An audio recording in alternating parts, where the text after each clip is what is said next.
வேற யார் கூட்டணி இங்க இருந்தா? சரிங்களா?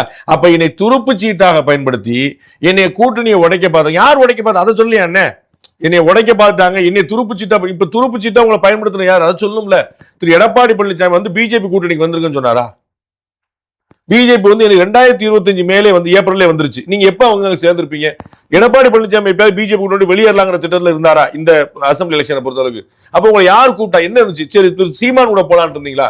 தம்பி தனியா போட்டிடுறாரு, நான் போய் சீமான் கூட போய் நின்றலான்னு பாத்தீங்களா? யாரோட போய்? யார் உங்களை துருப்பிச்சுட்டா பண்ணிட்டா?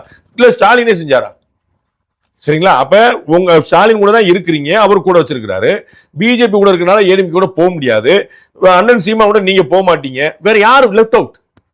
அப்ப உங்களை தாவேக்கான கூட்டணி உடைக்க முயற்சி பண்ணுச்சு.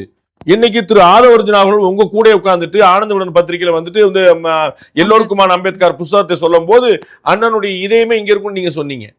அப்ப எல்லாருமே அவரு மனசு வச்சாரு, அவர் வந்து போட பெரிய பெரிய பேஸ்புக் ஸ்டேட்டஸ் போட்டாரு, பெரிய பெரிய லைவ் போட்டாரு அண்ணன் திருமாவளவன்.